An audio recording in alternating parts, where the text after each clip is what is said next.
बच्चों आज हम यहाँ दिवाली सेलिब्रेशन कर रहे हैं। तो अभी हमने कुछ दिन पहले रामनवमी सेलिब्रेट की थी ना? तो आज हम दिवाली सेलिब्रेट करने के लिए मिले हैं। क्योंकि दिवाली क्यों मनाई जाती है? क्योंकि एक आपने जैसे रामनवमी पे देखा था कि राम, लक्ष्मण और सीता जी तीनों अयोध्या से वापस आए थे। तो आज के दिन, दिवाली के दिन, राम जी, लक्ष्मण जी और सीता जी अयोध्या वापस आए थे। किसको हरा के? रावण को हरा के। रावण कौन था? जो सीता जी का अपहरण करके ले गया था। जब राम जी किसके पुत्र थे? दशरथ के। दशरथ जी के 4 पुत्र थे, राम, लक्ष्मण, भरत और शत्रुघ्न। तो राम जी सबसे बड़े पुत्र थे। तो दशरथ ने सोचा कि राम को मैं अपने राज्य का राजा बनाऊंगा। फिर जब राम बड़े हुए तो उन्होंने सोचा कि अब समय सही आ गया है, तो अब मुझे उनको राज्य का घोषित कर देना चाहिए राजा। ऐसे ही कैकई को जब ये बात पता चली तो कैकई ने दशरथ को अपने 2 वचन याद दिलाए। 2 वचन कौन से? पहला तो उनको, जो उनके बड़े पुत्र हैं राम, उनको वनवास भेजना था, 14 वर्ष का वनवास, 14 वर्ष के वनवास भेजना था। और दूसरा, उनका जो कैकई के पुत्र थे भरत, उनको राज्य का राजा बनाना था। अब दशरथ तो बहुत दुखी हुए। उन्होंने सोचा अब मैं क्या करूं? फिर उसके बाद राम, जो सबसे बड़े पुत्र थे, जो भगवान का अवतार है, राम भगवान का अवतार है, उन्होंने सोचा कि मेरे पिता तो दुखी हैं।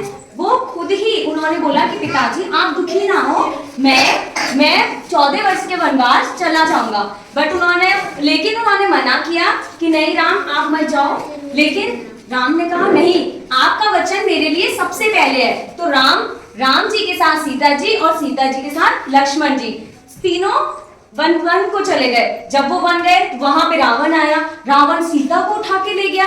फिर उसके बाद राम में और रावण के बीच युद्ध हुआ। देखा ना आप लोगों ने उस दिन रामनवमी पे युद्ध किया था। राम जी ने किसको हराया था? राम ने रावण को। तो ऐसे ही जब राम जी ने रावण को मारा तो वो जीत गए। उसके बाद जब राम जी युद्ध जीत गए, फिर वो अयोध्या वापस आए। राम, लक्ष्मण और सीता तीनों मिलकर, और उनके साथ हनुमान जी भी थे, जो सब मिलके वापस अयोध्या आए। तो जिस दिन वो अयोध्या वापस आए, सारे जो गांव वाले थे, सारे राज्य वालों ने दीप जलाए, पटाखे जलाए। तो इसीलिए हम दिवाली मनाते हैं। उन्होंने बहुत जोर से ढोल बजाए, गाने चलाए, नाचा। तो सारे बहुत खुश थे क्योंकि राम वापस आ रहे थे। तो इसीलिए हम दिवाली मनाते हैं, क्योंकि उस दिन हमारे राम जी अयोध्या वापस आए थे। हम एक छोटा सा एक्ट करेंगे। क्यों हम दिवाली पे लक्ष्मी जी की पूजा करते हैं, लक्ष्मी गणेश की पूजा करते हैं। तो अब हम ये एक छोटे से एक्ट के थ्रू बताएंगे कि लक्ष्मी जी किससे खुश होती है। लक्ष्मी जी आपके पास कैसे आएंगी, आप क्या क्या करना चाहिए कि आपसे लक्ष्मी प्रसन्न हो।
तो जैसा कि आप सबने अभी एक छोटे से एक्ट में देखा कि इन्होंने क्या किया और लक्ष्मी जी ने क्या बोला कि मैं किससे खुश होती हूँ। जैसे इन्होंने खाना शेयर किया, हम अपनी छोटी छोटी चीजें शेयर करते हैं। आप वर्क करते हो पेंसिल की, मुझे पेंसिल चाहिए, मुझे बुक चाहिए, आप शेयरिंग करते हो, तो शेयरिंग से लक्ष्मी जी खुश होती हैं। ठीक है। और ऐसे ही इन्होंने कचरे वाले जो कचरा फैलाते हैं, हमें कचरा इधर उधर नहीं फेंकना चाहिए, साफ सफाई रखनी चाहिए। तो इन्होंने उनको बोला कि हमें कचरा नहीं, स्कूल हमारा मंदिर है, तो जैसे घर हमारा मंदिर है ऐसे स्कूल भी हमारा मंदिर है। हमें हमेशा साफ सुथरी जगह रखनी चाहिए जिसपे कोई गंदगी ना हो। तो माता रानी लक्ष्मी बहुत प्रसन्न होती है और आपको आशीर्वाद देती है। Happy Diwali, happy Diwali.